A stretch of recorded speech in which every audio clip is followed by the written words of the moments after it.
Good morning, everyone. My name is Paul Marino, the William and Bernice Grucock Chair in Constitutional History at Hillsdale College, and the chair of this first panel at Hillsdale College's third annual Constitution Day celebration. At Hillsdale, we teach courses in Western and American heritage for our freshmen. These courses express the conservative identity of the college. That is to say, they reflect the college's mission statement, which defines the college as a trustee of modern man's intellectual and spiritual inheritance from the Judeo-Christian faith and Greco-Roman culture, a heritage finding its clearest expression in the American experiment of self-government under law. These courses try to pass on this heritage to our students. It is pretty obvious that a lot in contemporary American culture does not reflect this heritage, that much in American culture, and especially American higher education, is a not-so-subtle repudiation of this heritage. So we often bring up the question, where did we go wrong? I often remark that the answer to that question will tell you a lot about what kind of conservative you are. Almost everybody would agree that the 1960s were a wrong turn, but you'll often get defenders of the music of the decade. We've all heard lively debates over Alan Bloom's chapter on music and the closing of the American mind. What about the New Deal, the epoch that is the point of this morning's debate? A growing number of conservatives target the progressive period as the turning point. Others say the wrong side won the Civil War. Some condemn the Enlightenment basis of the American founding. The Protestant Reformation might win some votes. And Richard Weaver went back to the nominalist defeat of the realists in the 13th century. In short, there are any number of points to which conservatives might want to turn back the clock. The question for us this morning is whether conservatives should take on the New Deal, or whether they should accept it as a done deal and focus on what Charles Kessler, our luncheon speaker today, calls the third and fourth waves of liberalism, the Great Society and whatever we're going to call the Obama administration. The New Deal certainly laid the basis for these later waves. In two famous speeches, the Commonwealth Club Address of 1932 and his State of the Union Address of 1944, FDR made the case for a second Bill of Rights, or an economic declaration of rights, which included a long list of entitlements such as income security, education, recreation, and of course, health care. Contemporary liberalism can be seen as the effort to fulfill this call. For a number of reasons, the New Deal had stalled by 1937, not going very far beyond its signal programs of Social Security, farm subsidies, and empowering organized labor. Like Medicare, the program that grew out of it, Social Security has long been considered the third rail of American politics, which, like the high-voltage track that powers the New York City subway, to touch is instant death. So is the New Deal itself worth taking on? This morning we have two estimable scholars to debate this point. First is my colleague at Hillsdale College, Dr. Tom West, to my far left, as it were. The Paul Erman Potter and Dawn Tibbetts Potter Professor of Politics at Hillsdale College and a senior fellow of the Claremont Institute. Tom earned his BA from Cornell and PhD from Claremont Graduate University. He moved to Hillsdale in 2011 after teaching for many years at the University of Dallas. He's been a visiting scholar at the Heritage Foundation and at Claremont McKenna College. He's the author of the best-selling Vindicating the Founders, Race, Sex, Class, and Justice in the Origins of America, and is the co-translator of 4 texts on Socrates. He's currently completing a second book on the founding. Then we will hear from David Frum. Mr. Frum was born in Toronto in 1960. He earned a BA and MA in history from Yale in 1982. He was appointed a visiting lecturer in history at Yale in 1986. In 1987, he graduated cum laude from the Harvard Law School, where he served as president of the Federalist Society. He's a contributing editor with Newsweek and the Daily Beast, and a CNN contributor, and the author of 7 books. His first novel, Patriots, in which Hillsdale College makes a cameo appearance you might want to consult. In 2001 and 2002, Mr. Frum served as special assistant to President George W. Bush. His memoir of the Bush administration, The Right Man, was a New York Times bestseller. The Daily Telegraph's 2007 and 2009 surveys named Mr. Frum as one of America's 50 most influential conservatives. So if you'll start, please, Dr. West.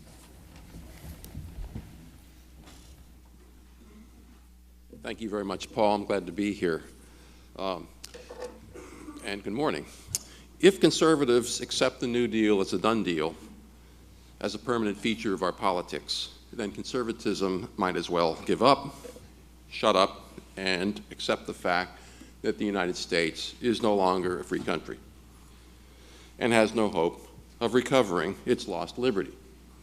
The New Deal is, 1, an assault on the Constitution, 2, an assault on liberty and justice, and 3, an assault on prosperity because of its destructive impact on property rights and the family. I will show that this is true in my talk by comparing the New Deal approach with that of the founders on each of these 3 points. What I mean by the New Deal is something more than what Paul Marino referred to in his introduction. I mean not merely Roosevelt's federal programs of the 1930s. In my talk, the New Deal will be my term for the welfare programs enacted by liberals up to the present in accordance with Franklin Roosevelt's 1944 Second Bill of Rights speech. And in that speech, I'll repeat here what Paul said. Some of the rights that were announced by Roosevelt are the right to a useful and well-paying job, the right to adequate food, clothing, and recreation, to a decent home, to adequate medical care, to adequate protection from the economic fears of old age, sickness, accident, and unemployment.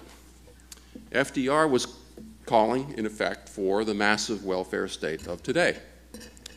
The rights in Roosevelt's list mean that people who are more productive must subsidize people who are deemed by government to be in need, including those in need of the right to recreation. If recreation really is a fundamental right, as FDR says it is, we cannot complain if our poor today seem to have plenty of money for cell phones, air conditioning, and TV. These New Deal programs include welfare payments to so-called families, most of which go to unmarried mothers, Medicaid, Section 8 housing, food stamps, now EBT cards, and dozens of other benefit programs. And I add to these Obamacare, Medicare, and Social Security, because although we have been told, falsely, that these are social insurance plans, in reality, they are, in significant measure, welfare schemes that pay out far more than the workers' contributions can sustain. I start with the Constitution, the first point. The New Deal is an assault on the Constitution because that document gives Congress no power to set up programs to transfer wealth from one group to another, except as compensation for public service. Grover Cleveland, a Democrat, was the last president we had who was wholeheartedly devoted to the constitutionalism of the founders. Partial exception, Coolidge and Reagan. The Texas Seed Bill of 1887 was going to give seeds to selected farmers in drought areas. In his veto message, Cleveland wrote, quote, "I can find no warrant for such an appropriation in the Constitution. The power and duty of the federal government does not extend to the relief of individual suffering, which is in no manner properly related to the public service or benefit," unquote. In the original Constitution, the federal government is given power over foreign policy and not much else. Congress's power to limit commerce among the states is limited to commerce. That means interstate buying and selling of goods and services. Then there was the maintenance of the gold and silver standard. We won't talk about that. The 14th Amendment gave the federal government some additional powers, but mostly negative. If the states failed to protect basic civil rights, then the federal government was supposed to step in. Civil rights meaning things like life, liberty, and property, the right to travel, the right to keep and bear arms, the right to freedom of speech. Those were the civil rights. Nothing in there about transfer payments. But on the constitutional question, I will not dwell on this point, because no one really cares about what the Constitution says these days. I'm sorry to have to say this at Hillsdale's Constitution Day celebration.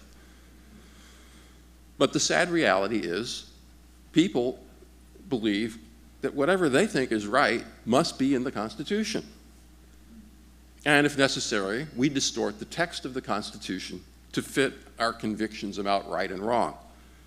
The only way Americans can ever be persuaded to take the Constitution seriously again is to persuade them that the idea of justice that animates the original Constitution is true.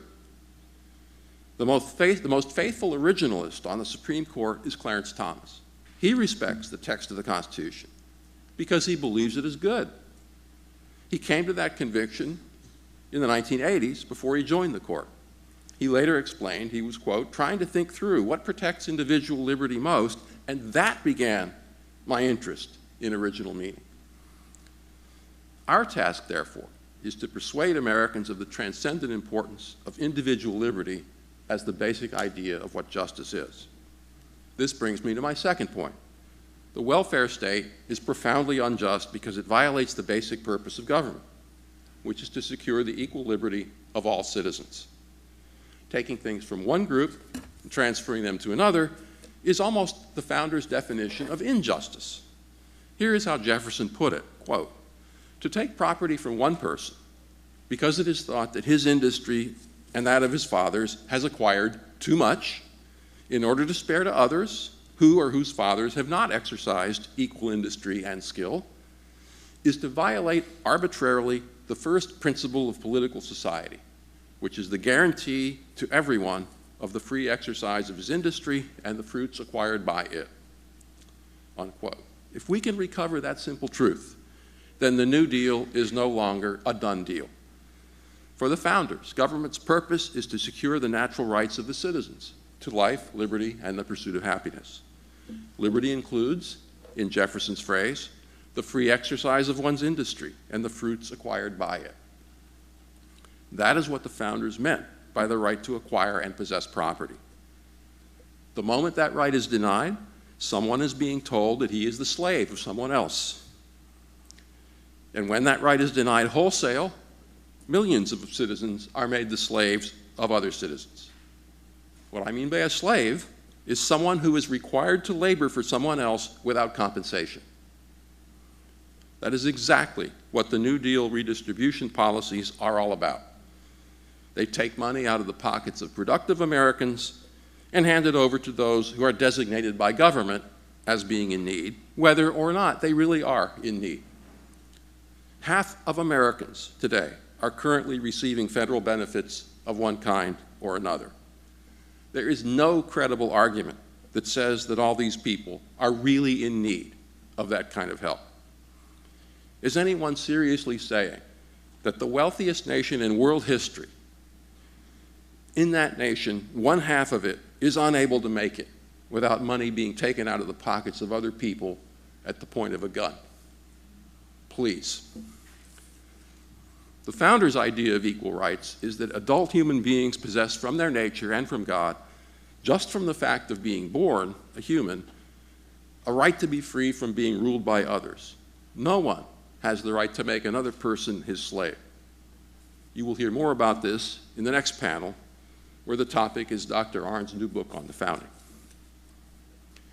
FDR's Second Bill of Rights presents itself as merely adding on to the founders' First Bill of Rights. But that is not true. The only way a person can be guaranteed a well-paying job, a decent home, adequate medical care, and a right to recreation is if someone else pays for it. Those who are productive must support those who are declared necessitous by government. And when you add sexual expression to FDR's Second Bill of Rights, as liberals did after 1970, then it logically follows that government must compel businesses and schools to provide free contraception and abortion pills to students and employees. Sandra Fluke's right to contraception means other people have to be deprived of the fruits of their labor to pay Ms. Fluke, with fines or jail time if they refuse. The founders thought that the purpose of government is to secure these rights, meaning inalienable natural rights. To this end, law should protect life, liberty, and property against predators, but otherwise leave people alone. Every person, family, church, business, and private association was allowed to organize its own affairs without interference from government, the opposite of the New Deal or progressive view. Everyone was allowed to go into business on the same terms as anyone else. In the basic rules of society, government did not play favorites with this or that business or class or race. The founders knew that in a free society, there would be inequality in wealth. But since we own our own bodies and minds, government should protect our different and unequal talents. The attempt to make everyone equal by taking away the sting of necessity would not only destroy liberty, it would also deprive people of the possibility of failure, their best incentive to master their self-destructive impulses and cultivate their talents. Liberals believe, quote, necessitous men cannot be free men, unquote. That's one of FDR's favorite sayings. Necessitous men cannot be free men. The founders believed that only necessitous men can be free men. In 1780, John Adams' wife Abigail wrote to her 12-year-old son, John Quincy Adams, future president, quote, the habits of a vigorous mind are formed in contending with difficulties. Great necessities call out great virtues, unquote. Third point, looking at the big picture, the New Deal does not help the poor, it harms them. The founders thought that the best anti-poverty program is for government to encourage the virtues of justice, moderation, frugality, and industry by securing property rights and by making it in people's interest to enter into stable marriages. The New Deal approach is the opposite. Generous handouts to those below a certain income level so that they can live comfortably without having to work.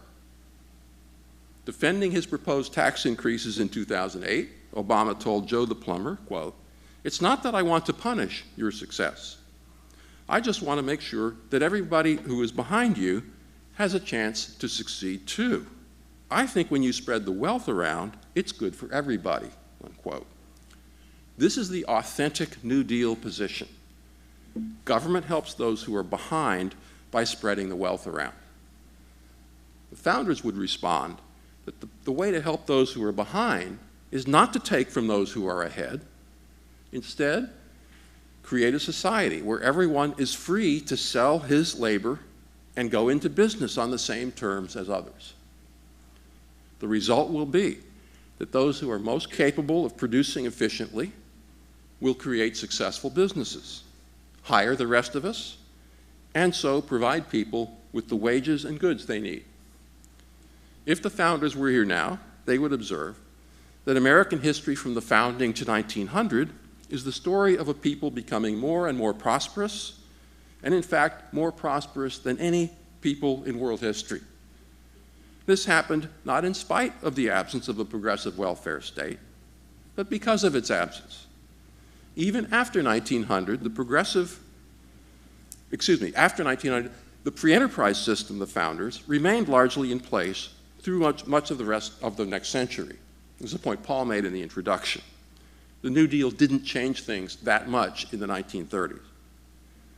The founders' America only came under serious assault after about 1965. Even today, it is not dead, in spite of every effort to stifle or abolish it. But with today's unsustainable budgets and the collapse of the family, we are well on the way. Liberals will respond that the American people are not just willing to do anything, that the American people are not willing to do anything that would be cruel to the disadvantaged. Bill Kristol once told me at a DC debate like this some years ago that people will never give up their social welfare state. They have no desire, he said, to return to the founders' approach. If Kristol is right, then the New Deal is indeed a done deal. But before we give up on the American people, it might help to consider how things used to be. Were Americans cruel and unfeeling toward the poor, as is so often assumed today? There was a political ad broadcast earlier in 2012 in which grandma in a wheelchair is pushed off a cliff by Paul Ryan. That ad sums up the liberal view of pre-New Deal America. That view is incorrect, as I learned while writing my book Vindicating the Founders. The founders thought that government does have a responsibility to provide a safety net for the disabled, the unemployed, and orphans. It is true that most people were expected to get the help they need from families, churches, and private charities. But if no one else was able or willing to step up, government would provide. The earlier safety net programs had one thing in common, and I'm talking about the approach of the founders here. While providing a basic subsistence, they were careful not to make that subsistence too generous. They tried to avoid drawing people in who could otherwise get jobs or find support from their families or private charities. The preferred method was group homes where people were given food, clothing, and shelter, but required to work to the extent they were capable. Here, too, was early America's answer to the medical care question. People in government-run group homes would get free care, but of course it would be the amount of care that the community could reasonably afford. In today's New Deal model, everyone is entitled to state-of-the-art medical care. As we see in Canada and Britain, which have followed the New Deal logic to its ultimate conclusion, that means low-quality medical care for everyone, with de facto rationing, long waits, and typical government inefficiency. But let us step back from the question of how to take care of those who can't provide for themselves. Isn't the more important question how to enable the poor to escape poverty so that they and not the taxpayer can provide for themselves? Consider the fact that the great majority of Americans were poor by today's standard in 1776. In our time, obesity is the #1 health problem among the so-called poor, while the great majority of Americans are living in prosperity undreamed of by John and Abigail Adams. Most Americans once believed that property rights and stable marriage were the best way to get people out of poverty. After 1965, we abandoned that view. The result, as we can now see, was bad for the poor. Some poor people have greater access to resources, but they live with constant violence and loneliness. Our poverty programs have had the perverse effect of lavishing benefits on those who refuse to get jobs or prefer to raise fatherless children, while providing an army of bureaucrats with a very comfortable living. In the name of helping the poor, government has made it harder for the poor to escape poverty. In the name of safety, environmentalism, and help for women, minorities, and the disabled, it imposes licensing requirements, burdensome regulations, and more that make it harder for the poor to go into business, building houses, repairing air conditioners, exterminating insects, fixing cars, running stores and restaurants. And if somebody like Joe the plumber happens to build a successful business, the IRS will show up to take away a big chunk of his income to spread the wealth around. But that is not the worst thing. The most destructive feature of the New Deal approach has been its promotion of family breakdown. When fathers do not raise their own children, a high percentage of the boys become predatory criminals. When fathers do not provide for their families, women and children become impoverished. Everyone experiences misery and loneliness. Marriage used to make possible an efficient division of labor between husband and wife for raising children, providing for the needs of children, and for spouses and for old people. The husband was the principal provider and protector. The wife bore and tended the children when they were young. Together, they often took care of relatives in need. But today, illegitimacy and divorce have devastated the families of the less prosperous half of the population in particular. Today, almost 50% of babies are born to unmarried mothers, and many more will lose their fathers to divorce as they grow older. Female jobs and welfare have usurped the man's role as provider. Fathers and men are vilified in schools and in public. They are even said to be abusers of women and children and deadbeat dads.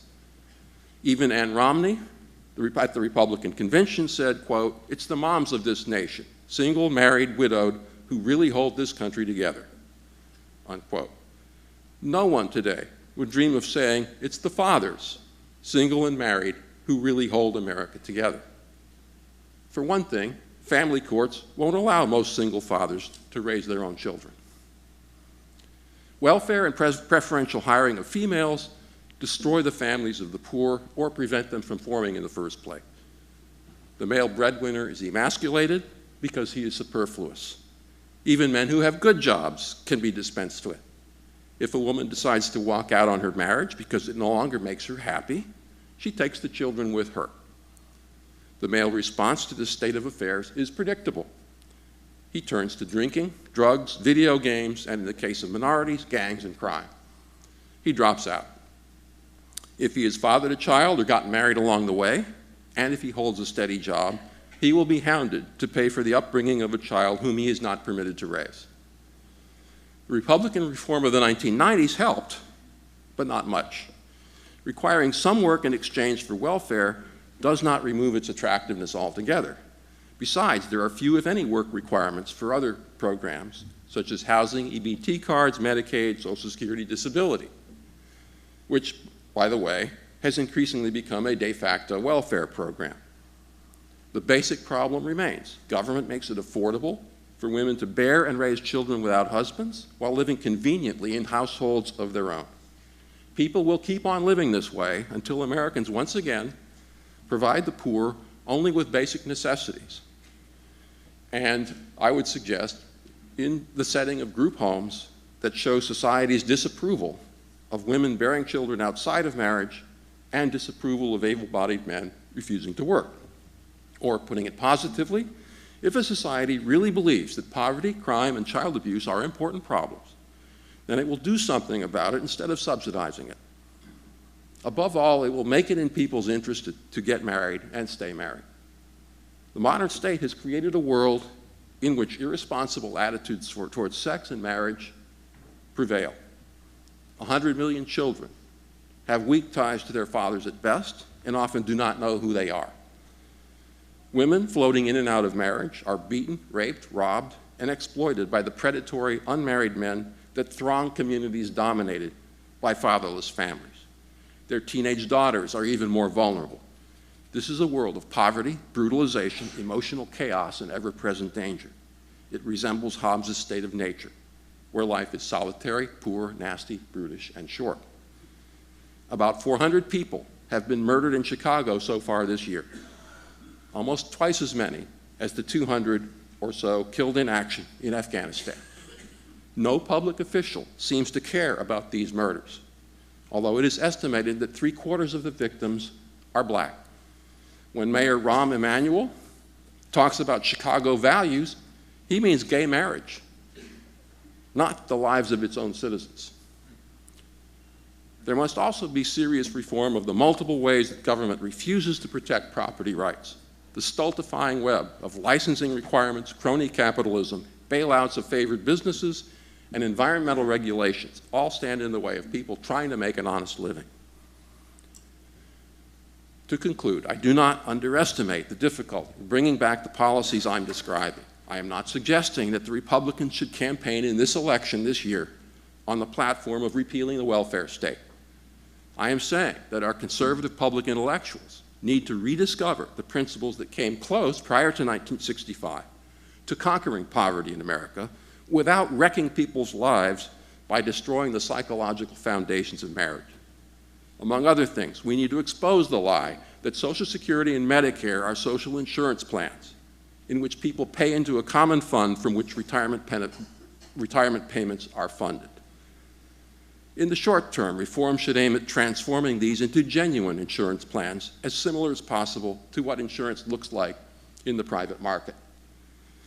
If this means that some people will not have enough retirement income or medical care, make it clear that there will always be a real safety net in the form of comfortable but minimal assisted living. These reforms, however, will only be of long-term value if we keep in mind the fundamental injustice and destructiveness of the whole New Deal agenda. The ultimate goal must be to get Americans off the dole and back to work and back to stable marriage. Thank you.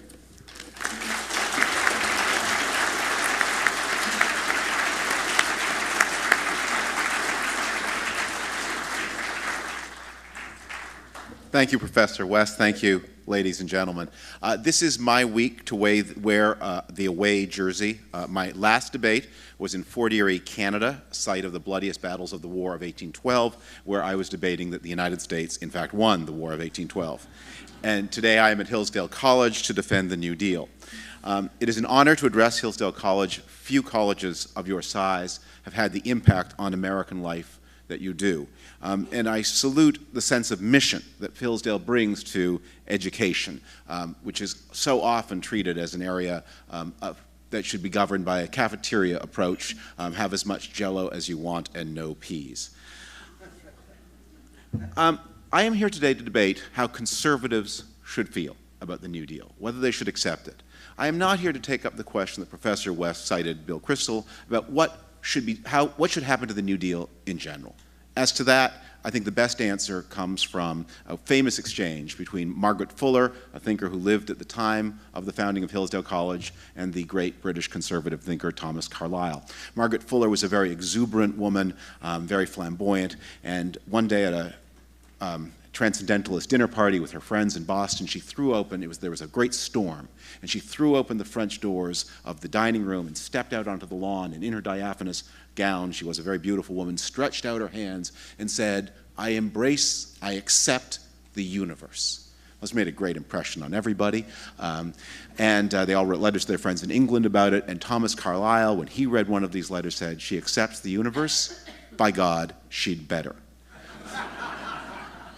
The New Deal isn't going anywhere. So the question is, how should conservatives think about it? And here again, I would like to cite another great conservative, G.K. Chesterton, who said, before you ever tear down a wall, you need to be confident you understand why the wall was put up. And we need to understand why the New Deal was there before we decide how we as conservatives should feel about it. And before we reach that decision, I need to caution you against a particular tendency of the conservative mind that I think leads to a true disservice to the cause of conservatism itself. And that is the tendency to see history as moving always and only in one direction, down. And whether the question is whether we went wrong with the Great Society, whether we went wrong with the New Deal, whether we went wrong with the Civil War, whether we went wrong with the American founding, whether we went wrong with the Enlightenment, whether we went wrong with the Middle Ages, whether we went wrong when Prometheus discovered fire, I think we need to remember that history also runs up. And if we were to cover a little more confidence in the power of our ideas and a little more recollection of the reality of success, we would feel less despair and be able to make better judgments about the mainstream of American history. To remember that while American life includes the New Deal, it also includes the Reagan Revolution. Both are historical realities, and we live in the world governed by the interplay of both. Now let me put this in less abstract terms, because I think we've tended today to discuss all of this a little too abstractly. I think the perception that most of us have, and I think that Professor West has, is that the New Deal was adopted in the 1930s. It remains intact, and it has never been revised, reformed, or retracted. Whereas the historical truth is that many of the New Deal measures have been substantially revised, reformed, and repealed. And let me just give you a few examples so that you understand better the world in which we live, the problem that we face, and the responsibility that we have. The one of Franklin Roosevelt's first measures, the National Recovery Act, the code of enforced wage laws and hourly laws, prices. This is the thing that so inflamed Ayn Rand, and it remains eternally present in the pages of her novel, Atlas Shrugged. That program had already substantially collapsed before the Supreme Court declared it unconstitutional and was rejected and repealed by the New Dealers themselves as a waste. The Wagner Act, the great New Deal Charter of Union Rights, was substantially repealed by the Taft-Hartley Act of 1946. The the New Deal system of regulation of interest rates, of stockbroker commissions, the ban on the private ownership of gold, all of those things were repealed in the 1970s. Regulation of aviation, civil aviation fares, instituted in 1937, gone in the middle 1970s. The direct federal assistance to public housing, a program enthusiastically supported by the great conservative Senator Robert Taft, gone, replaced by Section 8, a system of vouchers. The WPA and PWA public works programs ended with World War II, and by the way, when the United States began to prepare for war in 1940, Franklin Roosevelt ordered a 25% cut in all domestic spending in order to help finance the war, a measure that my old colleague Mitch Daniels reminded us of during the Bush administration, saying, okay, well, we can't do Franklin Roosevelt's 25%, but maybe we could do at least 2.5%, and we didn't do even that. And above all, and maybe the most important repeal, because the greatest vice of the New Deal was its tendency to put unlimited discretionary power into the hands of bureaucratic officials. A document almost as important as the Constitution itself in defining our modern American society, one that not one person in 100 has heard of, maybe not even one lawyer in 10, the Administrative Procedure Act of 1946, the Magna Carta of the regulatory state, which limits bureaucratic discretion, which calls for hearings before bureaucratic action, and which makes every action of every regulator subject to judicial review. This, too, was part of the domestication and restraint of the New Deal.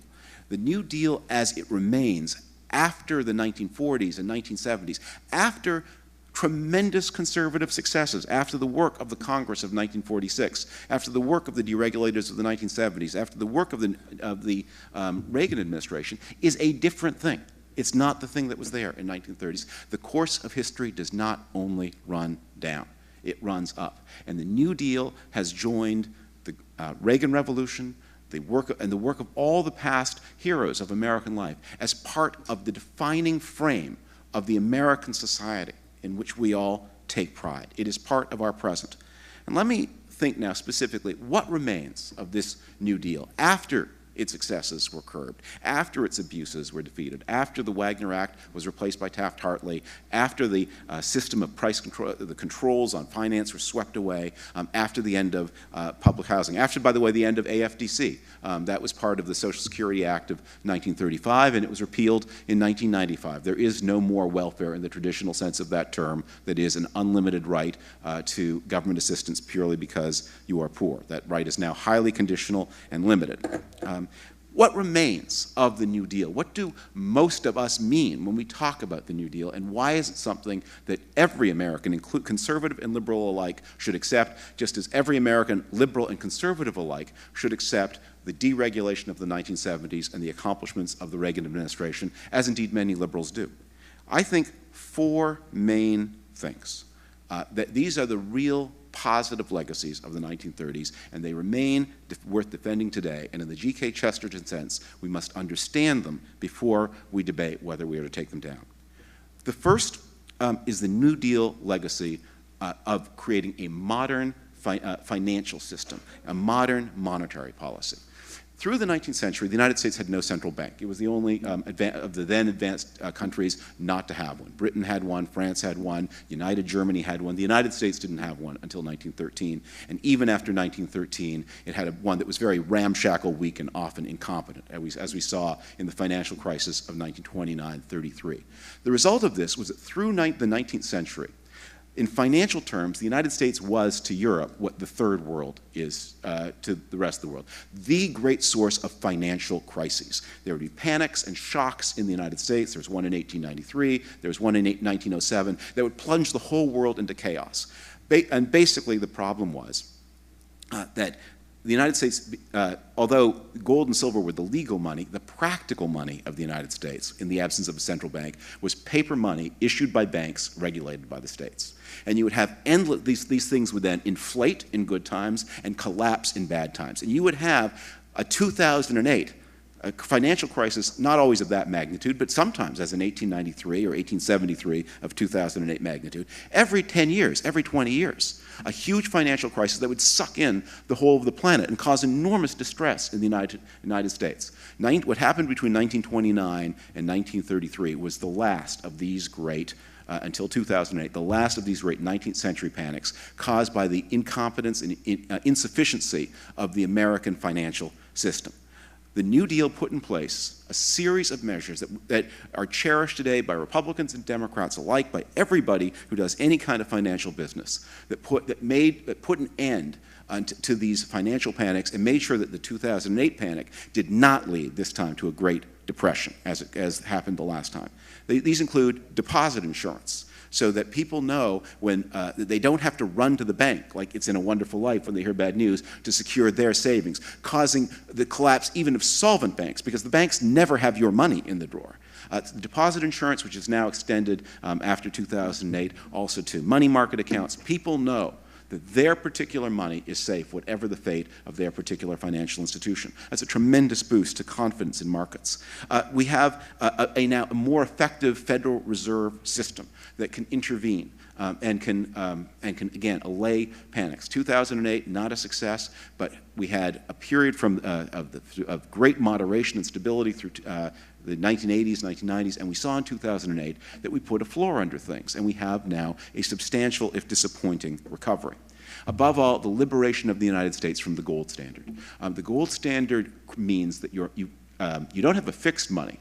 You have a money that varies according to the movement of metals, of certain commodities in the price market. We could all see why it would be a bad idea to tether the price level to the price of natural gas, because natural gas goes up and down.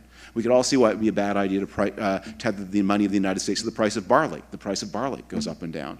And gold and silver are commodities like any other. Their price moves up and down all the time. And through the 19th century, the United States would have terrible inflations and then terrible depressions caused by, and the United States was the world epicenter of inflation and depression, caused by this fusion of metal money, commodity money, to state-issued paper money.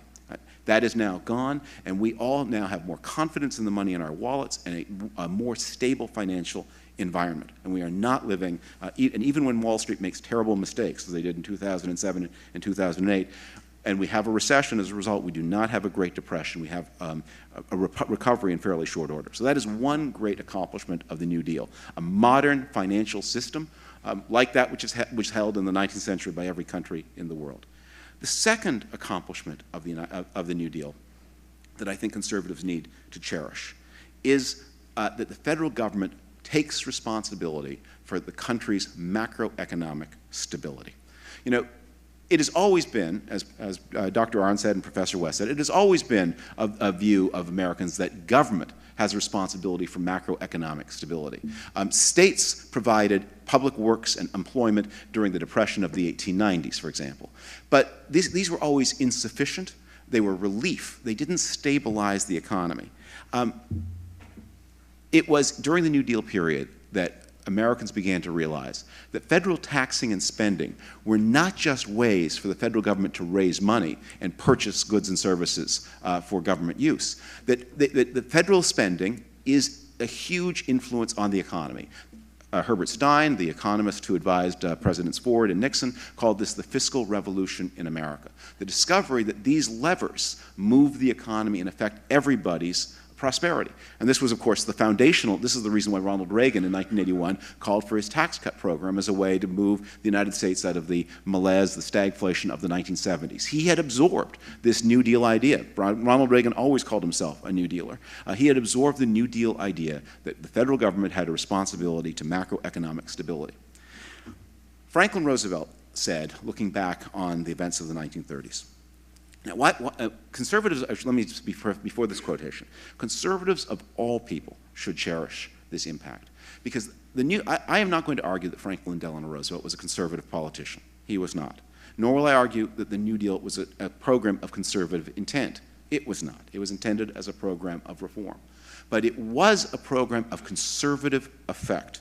Because in the 1930s, at a time when democratic governments were overthrown through half Europe, at a time when the capitalist system faced challenges even in the countries that remained democratic of a kind that had never before been seen, the United States emerged from that crisis more substantially intact than any other country in the world. And Franklin Roosevelt himself recognized this, and this is what I'd like to read to you. He said later, looking back on the events of his first year in office, "In the spring of 1933, we faced a crisis, We, meaning his government, the New Dealers, were against revolution. And therefore, we waged war against those conditions which make revolutions, against the inequalities and resentments that breed revolutions. It was a revolutionary situation in the United States in the spring of 1933. On the mudflats across from the Capitol, near the Anacostia River, there were former war veterans, men who knew how to fight, the so-called bonus army, that had set up a camp. There were 15,000, 20,000 of them. They didn't have weapons, but had they got them, they knew how to use them. And they were hungry, and they were single, and they were desperate. It was the stabilization that occurred because of the New Deal that made sure that the conditions in the United States did not become revolutionary. And it's the stabilization we do now in this terrible crisis. It means in a crisis as severe as this, nobody questions, as they did in the 1930s, the political stability of the United States. No one is wondering when the revolution will come. There will be no revolution. There is no talk of revolution. That the many, many people who have despair and fear believe that the system works for them because the system is stabilized. And that is in the interests both of the people who the luck of the dice made losers in the crisis, and the people who the luck of the dice made winners, who were not laid off, whose companies did not go bankrupt. We all have a common interest, as Calvin Coolidge said. The weak and the poor, the weak and the strong, the rich and the poor are partners in society, and all have an interest in that society's stability. And this commitment to macroeconomic stabilization, to recognizing that it is the federal government's responsibility to prevent inflations and to prevent depressions, that is a second legacy of the New Deal. The third legacy of the New Deal that conservatives should cherish is the legacy of the social insurance state. And this is a state into which all pay and all benefit. All pay into Social Security under the Social Security Act of 1935, all benefit. All pay into the Unemployment Insurance Fund, and all benefit should they become unemployed. All pay into Medicare, which is not a New Deal program, but has much of the spirit of a New Deal type program. And although there's a lot wrong with Medicare and many reforms required, all benefit. This is not social welfare, a gratuity. This is social insurance. And it is the thing that makes people feel safe. And safe men, safe people, are people who do not become desperate, who do not become angry, are people who believe that they too, however little they may have a stake in society. This social insurance state, it is this social insurance state that defeated communism. It was the appeal of living in a society that offered both growth, both opportunity, both the chance to get rich, but also a floor, also an assurance that if you become poor, you would never be hungry. That if you lost your job, that didn't mean you automatically lost your home. That there was hope even in the worst conditions. This was the thing that people looked across the Berlin Wall and wanted to have. One of my great professors, a man named Wolfgang Leonhardt, is a defector from East Germany to West Germany. He had a very important role in the East German government. When he first made his defection, he went to work for the West German Intelligence Service. And he ended up a professor of Soviet history, of the history of the Communist Party, but he began his Western career working for German intelligence. And this is before the availability of the internet and before cable television, so the information on the other side of the Iron Curtain was fragmentary. And he would often debrief defectors, people who had escaped themselves, but who had grown up in the era after communism was first imposed. They didn't remember the world before communism. So they had grown up subject to communist propaganda and education. And he said, so they had been heard all their lives that all there was in the West was poverty, unemployment, and pollution. So naturally, they believed that in the West there was no poverty, no unemployment, and no pollution. And it was his job actually to break the news that not everything you heard was a lie. There is a little bit of it. But because we have these things, we also need safeguards against them. And they provide bulwarks of stability in society, like the bulwarks in a ship against a flood. The first the thing we want to keep is the New Deal monetary policy framework. The second is the federal responsibility for macroeconomic stabilization. The third is the social insurance state within limits, and that's the conservative liberal debate. Where are those limits? What's in, what's out? How big should that state be? How should it be financed? Those are all debates, and people like me are on the right-hand side of them. But those are the real debates that advanced industrial societies have. The last The last legacy of the New Deal, and one that I think we need to especially reaffirm, maybe this week, in a week when some conservatives have developed the unfortunate tendency, in order to defend a candidate's gaffe, and candidates make mistakes, they get tired, they say things they shouldn't, and we should have charity. I always have charity for politicians who make mistakes. But they do make mistakes, and we shouldn't pretend they don't. That in order to defend a mistake, we now hear important conservative commentators describing half the country, half their fellow citizens, half of America, with language like they are parasites. And parasites are microbes, not people. Those are not words that should ever pass our lips, and those are not words we should think about the people with whom we share citizenship. The fourth legacy of the New Deal is a concern that, for the work and wages of the American middle class, and an understanding that society is the health of a society, the power and greatness of a society are decided by its overall wealth and magnitude and ability to project power. But the goodness and rightness and fairness of a society is defined by the opportunities that society offers the typical person. In the 3 decades after the end of World War II, the 3 decades in which the New Deal programs still held substantially intact. The Wagner Act was gone, but most of the others were still there until they began to be repealed in the 1970s. In those years, the income of the typical American family after inflation doubled. At the end of you stayed in the middle. If you were like take all the families in the United States, find the one in the middle. That family, they got no promotion, they got no raise, they weren't especially talented people, but they were twice as well off in 1973 as they were in 1946. You look at that same family, and they're obviously not the same family, those people are dead, but that position in the American economy, compare 1973 to 2007, and they are no better off. We should test whether our society is working by looking at that middle point and asking, how are they doing? And that spirit, I think, is something that all of us, right and left, the Eisenhower administration and the Reagan administration, as well as the later post-New Deal Democratic administrations, took to heart. But if I have one final message I would like to leave to you, whether you accept what I say or not, the most important thing I would like to say to you this morning as you face the challenges of this time, because when we debate history in this way, we're not really debating history. We're debating the present and the future. As William Faulkner said, the past isn't dead. It isn't even the past. I must counsel you against despair. I must counsel you against the tendency to believe that the best is behind us and only the worst awaits us. Again, because that leads, the reason the Catholic Church made despair a sin is the recognition that despair leads to inaction. It leads to the surrender of political work. We need to understand with Friedrich Hayek that to say that you can never turn the clock back is to say that human beings can never learn from their mistakes. But they do, and they make things better all the time. We should remember, as we hear the passions of political dialogue, that there was a time after the passage of the Jay Treaty when George Washington was denounced as a monarch who wanted to bind the United States in enslavement to Britain. We should remember that Abraham Lincoln was reviled by half the country as a tyrant and a despot. And we should remember we can remember what people said about Ronald Reagan.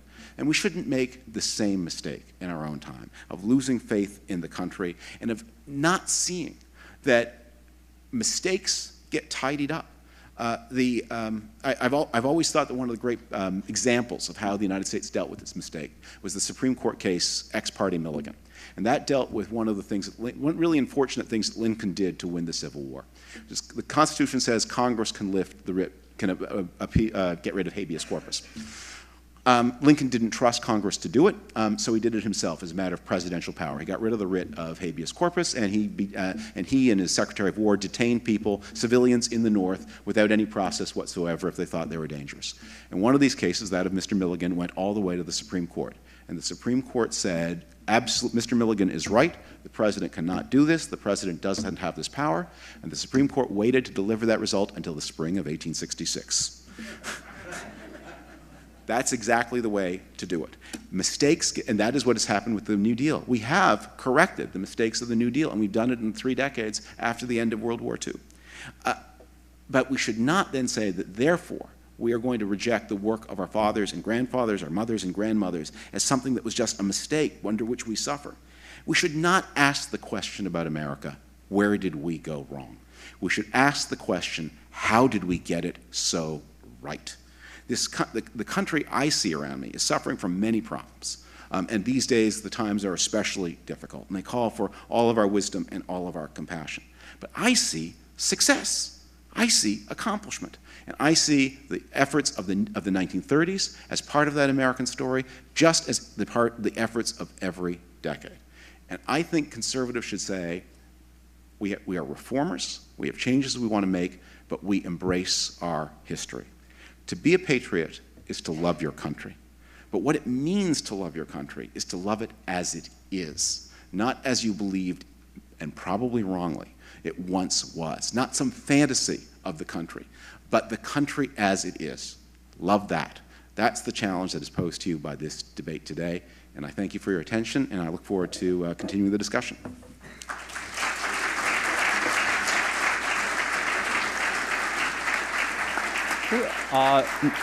Next will be, we have 5-minute responses, first from Dr. West and then from Mr. Frum.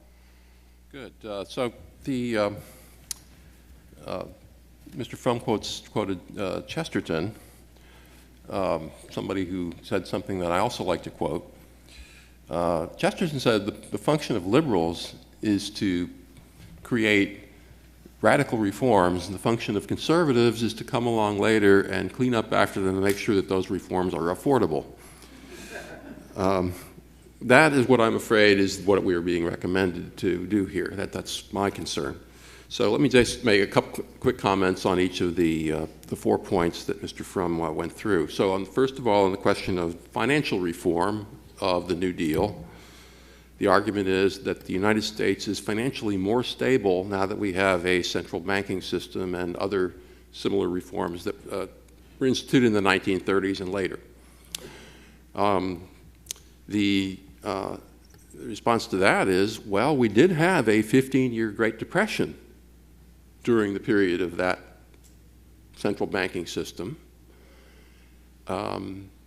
15 years, there wasn't anything like that in the 19th century during this time when supposedly all these terrible financial crises took place. The longest recession of the 19th century was typically a year or 2 or 3 years in a really bad case. So no, I'm not at all convinced that it was a good idea to adopt the practice of all the European nations and go to a central banking system. Mr. Frum said, well, at least we can count on our money today in our pockets. I can't. The inflation rate that we are currently experiencing in America going back at 12 years is 10% a year. Now, that's not the number the government tells you, but that's the number that the government would have told you if we had been continuing to use the methodology of 1980, when Carter was accused of all this huge inflation. 10% a year over 12 years means the dollars in my pocket are worth a lot less now than they were 12 years ago. With the new QE3, that's going to accelerate. No, this is not a stable monetary system. Second point, federal responsibility for macroeconomic stability. No. As I say, we had the Great Depression. So here's a quote from Thomas Sowell.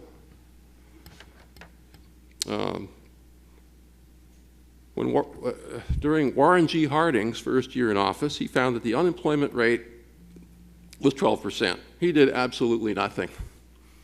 He did not spend more government money. He cut back on spending. The Federal Reserve had the interest rates at 6 or 7%, not at 1% where they are now. The next year, unemployment was 7%, and after that, it was 2% 1 year later. The economy has recuperative powers if it's allowed to function, if we allow free markets to function. That's what we don't think is valid anymore today, Americans. We think the government needs to tinker with the economy to fix it. And that leads to things like 15-year-long Great Depressions. Or in our current mess, it's been running now for over 5 years. Third point, the social welfare insurance state. I said something in my talk about that. Social Security and Medicare are partly social insurance plans, but really they're welfare plans. They're not tied to the actual amount being paid in. The amount that gets paid out is determined not by amount paid in, but by politics. And they pay out a lot more than they take in. That's the reality of these plans. Now, I think it would be great if people did provide for their old age by means of insurance that people would pay for during their working years. Should the government force people to do that and threaten fines and imprisonment if they fail to? No. That's our current system. Why do we think that? People are so stupid they can't figure out they're going to get old? I mean, we're dumbing this country down by the assumption that people are too stupid to take care of their own affairs. That, to me, is the defining principle of the New Deal from start to finish. Fourth point is the concern for the work and wages, the middle class, the fairness question. Mr. Frum, I think, makes a good point about that Americans did have their incomes increase quite dramatically between 1946 and 73, and after that they've stayed stagnant, ordinary Americans. That's all true. Well, what happened right around 1973? That's when the New Deal principles of Roosevelt finally got to be enacted on a massive scale. Starting between 1965 and 75, that's essentially the period when we really did consolidate the modern administrative state in this country. The actual New Deal, as Mr. Frum pointed out correctly, didn't do that much, and we were actually able to get rid of some of it after World War II. Last point, despair. We shouldn't despair. Well, yeah, that's the whole point of my talk. Why do we have to assume that the New Deal is a done deal? It's not. We don't have to despair. My point isn't we need to roll back the clock and go back to the past. My point is, are there principles of justice that are true and valid or not? If they are, let's try to approximate that in our policies. It's not going back to that someplace in the distant past. It's ascending to what's right from a situation where we're doing things in a way that's not right. Thank you, Tom.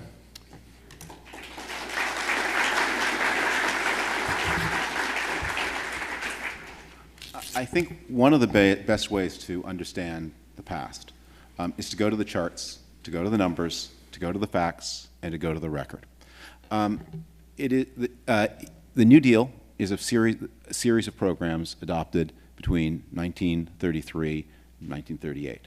The Great Depression was a catastrophe that occurred between 1929 and 1933 and that persisted then for 8 years thereafter. Obviously, the New Deal cannot be the cause of a Great Depression that struck in the 4 years before the New Deal arrived. And to say that the New Deal was somehow responsible for the Great Depression misses the charts. And let's go to the chart. Between 1929 and 1933, the American economy shrank by about a quarter. Between 1929 and 1933, American jobless rate rose to the point where about 1 in 3 people had no job. While Professor West is unimpressed by the severity of the depressions of the 19th century. One of the reasons we don't think about them as much is because record keeping didn't exist. We don't know, there was no such thing as GDP, and there was really no such thing as an unemployment rate in the 19th century. People have tried to go back and reconstruct them, but events like the 1890s, the 1870s, the 1850s, they probably happened, were not as severe as the 1890s may have been as severe as the 1930s. We just don't know, but they were plenty severe. But this was the greatest of them all. And one other thing to bear in mind, in 1929, Germany, Hungary, Austria, Spain, Finland all had elected governments, and by 1933 they either didn't anymore or they were on their way to not having them anymore. In the years 1934, 1935, and 1936, the American economy grew at a rate of 10% a year, Chinese-like growth. By Christmas time of 1936, the American economy, except for unemployment, which was a terrible, tragic, lagging indicator, had in every way caught up to where it was in 1929. That is, after all, Franklin Delano Roosevelt won re-election so massively. He had delivered what seemed like recovery. Then, in 1937, believing the Depression over, except for the unfortunate matter of unemployment, Franklin Roosevelt imposed a series of budget cuts, some tax increases. They tried to balance the budget, and the economy fell back into a second recession in 1937 that that lasted through 1938 until wartime reconstruction began, when the biggest federal spending program in American history to that date began. In 1938, the United States spent $1 billion on the Navy alone, at a time when $1 billion was real money. And people went back to work, and the United States moved to a full employment economy by the 1940s. Now, in that period, 1946 to 1973, the period that Professor West says did better than our own because it was such a period of greater economic liberty than our own. And that's the difference. We have 46 to 73, where the middle class does well, 73 to now. And Professor West suggests the reason for that is more economic liberty in that period. The top tax rate through that period was in the range of 90%. A third of the workforce was unionized. Air rates, truck rates, rail, all regulated. Shipping, regulated. It's a very serious crime for a private citizen to own a gold coin. I don't think there's any serious way, left or right, to argue that that economy was more open than the one that succeeded. You know, Daniel Patrick Moynihan used to say that you're entitled to your own opinion, but not to your own facts. I think it's a danger sometimes that we are pushing back the frontiers of human rights to the point where we're allowing people to have their own facts. But I think that is one innovation that should be resisted. We should insist on common facts. And the common facts are that the post-73 economy was less regulated than the pre-73 economy. The post-73 economy had lower taxes than the pre-73 economy. And that is something that conservatives need to think through. Now, that is not to say that the conservative analysis of what happened was wrong. There are other differences. The world economy changed. We had problems of gathering problems of family stability. I think the conservative diagnoses of those things are correct. And we probably couldn't have kept that economy of the 40s, 50s, 70s forever, because we weren't going to make a living making steel, rubber, and cars forever. We're not going to be in big industrial units with unions and that kind of income maintenance. That was going to change. And in many ways, I would argue the post-73 American economy is more dynamic. It is because it is more free. That is what you get more dynamism and less equality. And up to a point, I think that's a good trade. But we at least ought to remember what actually happened, because remembering what actually happened can prevent us from succumbing to myths about a past that never was, and to believing wrong things. I mean, to suggest in the middle of the worst deflation since the 1930s that our problem is inflation, that's just wrong. And to suggest that the reason that we think it might be true is because the government is lying to us and not keeping accurate inflation numbers, as if the inflation numbers are not hotly examined by thousands of private sector economists all over the planet, and as if we do not have an endless debate over the fundamentals of knowledge and how we measure things. And by the way, as if in an economy in which private markets are acting on the assumption that there is no inflation. When there is a lot of inflation, land prices go up and bond prices go down. When there's no inflation, land prices go down and bond prices go up.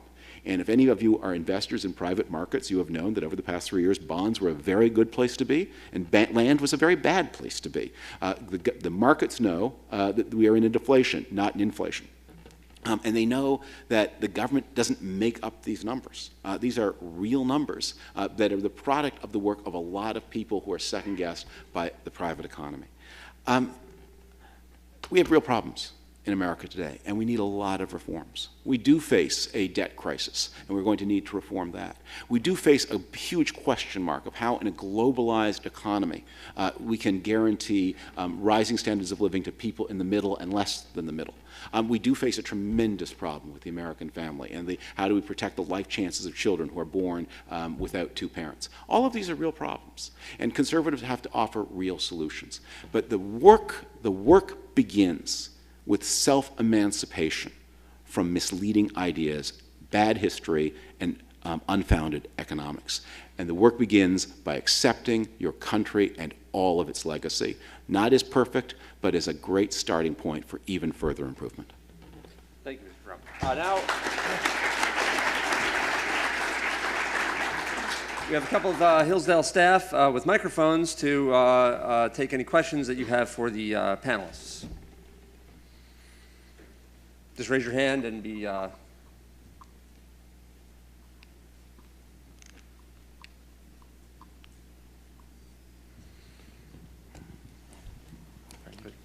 Thank you. A social insurance program could withstand a freedom to opt out provision and the requirement that it be funded solely through the contributions of those who are participating. But a wealth leveling program could not. This is really directed to both panelists. What would be your opinion of creating an opt-out provision and a requirement that these social insurance programs function based on their own contributions? Let me add. I would say if we're talking about the existing social insurance important ones, I would oppose that because for a couple of reasons. One is the moral hazard problem that people may think they won't need Medicare, and they may be wrong, and we're not going to say no to them. This is the whole thinking behind problems like the insurance mandate. I originally come from Canada, and one of the common jokes when you compare the American and Canadian medical systems was in the United States, not everybody has insurance, but everybody gets care, and in Canada, everybody has insurance, but not everybody gets care. Precisely because everybody will get a pension, precisely because everybody will get health insurance, will get health coverage, it is important that they all pay in to make the program sound, and you don't have the moral hazard problem. I mean, it is social insurance. We are a society. Everybody pays in. There are lots of other ways. And the provision provided by Social Security is not very generous. Provision provided by unemployment insurance is especially not very generous, and the provision provided by Medicare, although generous now, is going to become a lot less generous in the future. People who want more will have a lot of responsibility and a lot of opportunity to save more, buy supplemental insurances. But the idea of guaranteeing a basic minimum to everybody through accidents that are unpredictable. I mean, you do not become unemployed only because you're a bad employee. You become unemployed because you made the mistake of, at age 27, choosing to work for a rubber company in a world in which rubber gets replaced by other kinds of tires, and then you're out of work. One last thing to be said about social insurance. I think there's a lot of research that shows when you take away from people basic anxieties, they actually become more enterprising. One of the real restrictions, the United States, by the way, is not, although we talk about small business, the United States has less self-employment than France does. And one reason for that is if you are somebody with children or any kind of health problems and you work for a stable company and you're in your 40s and you have a great idea, you have to think very hard about quitting and going off on your own because it means losing your health insurance and finding a way to buy health insurance in a private market. If we took away that fear, if everyone knew, my insurance moves, I buy into the program once, whether I'd like to see competitive private insurance regulated by government, not a government insurance program, but if people had that fear taken away from them, you'd have a lot more self-employment, as you do in France. I'd like to just say that I think that it's easy to get distracted from the main question here. I mean, I think it's important for policymakers to think about, well, how do we want to tinker with the existing programs? Fine. The point of my talk was, we'll never get clarity on this country and what we need to do if we focus on the retail side of the affair. I'm suggesting look at the wholesale picture, look at the big picture. This is a country that was governed more or less one way, now leaving the South out of it and slavery, but it was governed outside the South in one way, more or less, from the time of 1776 to approximately 1965. Obviously, there were big changes that took place at various times, and certainly in the 20th century, the progressive agenda began to take hold, no question. But big picture-wise, not that much until the 60s. Now we're living in a different nation. One of the biggest differences, as I was suggesting earlier, was prior to 1965, most adult Americans got married, stayed married. After 1965, about half of Americans get married and stay married, and about half don't. That's a very different nation, and that leads. So that is. How does that happen? How do we fix that is the question. How do we make it possible for people to live as free citizens, free and equal men and women in a free society? I don't want to cut off the audience, but that calls for one sentence. If you're saying the country did not change in an important way from 1776 to 1965, and the New Deal happened between 1933 and 1938, you're saying that there's like a 30-year delayed action pill on the New Deal? No, I'm saying that the it didn't happen. You're saying it didn't happen at all. The policies recommended by Roosevelt in his second Bill of Rights speech were only very incompletely able to be implemented at that time.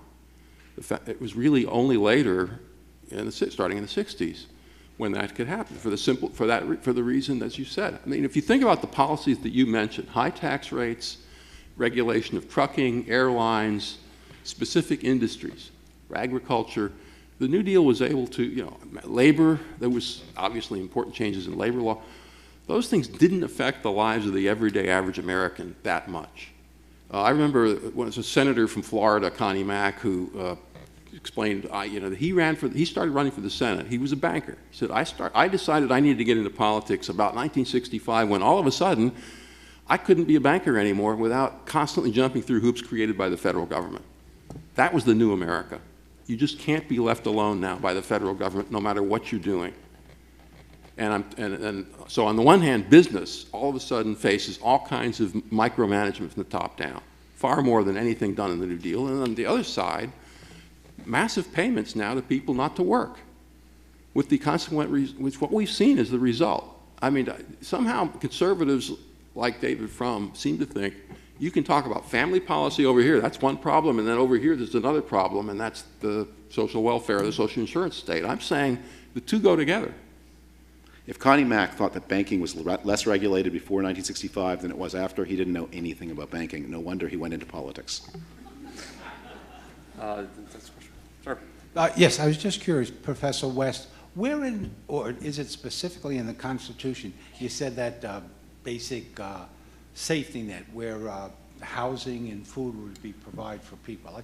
I don't know if that's in the Constitution, or was that a responsibility of the states that the Constitution delegated to the states? Yeah, it's the responsibility of the state governments. The federal Constitution was limited to things that were viewed as national issues, namely national defense, regulation of commerce among the states, and when the states failed to do so, protection of civil rights at that level.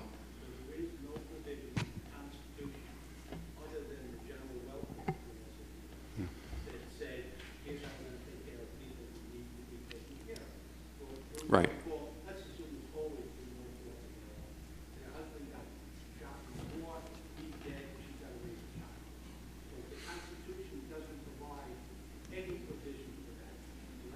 No, the Constitution, well, you gave the example of someone who was harmed in a war. The Constitution gives the federal government responsibility for the armed forces. And that would mean, of course, compensation for people who've served their country in the armed forces. That might include things like benefits for widows and so on. Yes. But the overall economy, no. The federal government does not have responsibility for the lives of ordinary people throughout the nation. The state, what people don't understand, I teach American government, I've taught this for a long time. Americans don't understand what state government does, and still don't. I mean, the states basically were the place where domestic policy was done in America, almost exclusively, for most of American history. And even today, 99% of all court cases are still in state courts. I mean, it's still overwhelmingly where the action is domestic policy-wise. I have something to say to that, but this gentleman here is very eager to ask a question, so maybe you can give him a chance, and then I'll group the two to... Sure. I think the big picture is, what kind of country do we want? And for me, the issue is, do we want to have a country where people view their responsibility to taking care of themselves, or the New Deal, which talks about basically the government's going to take care of yourself? You said, for example, that this is a good thing because people are more productive when we have this sort of welfare benefits because they have less anxiety. But in fact, when the welfare reform bill was passed after President Clinton vetoed it twice, and then it was passed, what happened? Were people more anxious and things got worse? In fact, the amount of welfare was reduced by 50%. So the problem is that when the government in the New Deal says we're going to take care of you, it's all these unintended consequences of destroying people's belief that they do have to take care of themselves. Yeah. And that's why when they had all the welfare payments, what happened? You get more welfare when you have more children, and you got more welfare when you're divorced. And that was a large part, I think history teaches, of what happens for all the significant divorce rate in this country, because the government made it more valuable to have more money being separate and having more children. So I don't agree that it's a good idea to give people the sense of security, because that is not helpful. What's really helpful is to go back to our founders that said, you have responsibility for you and your family.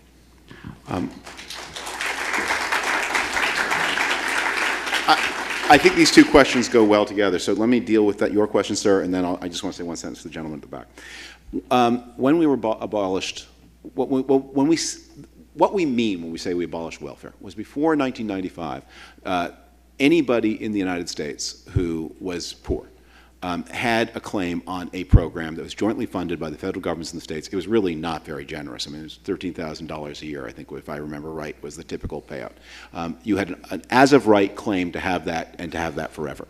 In 1995, that was changed. The federal government said, the states still run those programs. The federal government said, you can't be on it for more than 2 years at a stretch. You can't be on it for more than 5 years over the course of your life.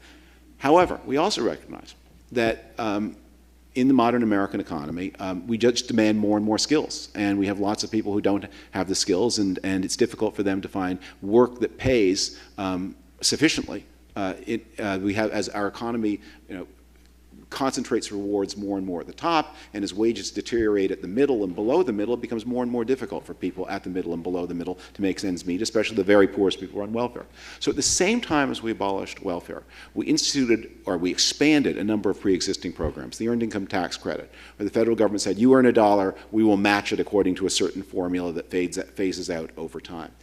We created and expanded a program of Medicaid coverage for poorer children, so that when that woman went to work, she knew she didn't, before, the only way you could get Medicaid was to go on welfare. What we now say is, even if you work, if you're a low-wage worker, you can still qualify for Medicaid. That's, by the way, the reason that this whole makers-takers thing, why so many more people receive some form of government assistance than they used to do, is because now we use those government programs to incentivize people to work. And that's why this extraordinary expansion of the American labor force between 1995 and 2007, that we incentivize work partly by making work pay better, even for people with very low skills. And I think if we, at a time when our economy has failed, and has failed because of mistakes made on Wall Street and the way they've ramified through the whole private economy, at that point to say to the people who would like to work, but who can't because the unemployment rate is so terrible, that we're also going to take away your children's health care, we're going to take away your ability to have food stamps and to get something to eat. That strikes me as, kind of a brutal approach to social policy. Now, to the question about where does it say in the Constitution that you can do it, I would say, where does it say in the Constitution that you can't? Okay,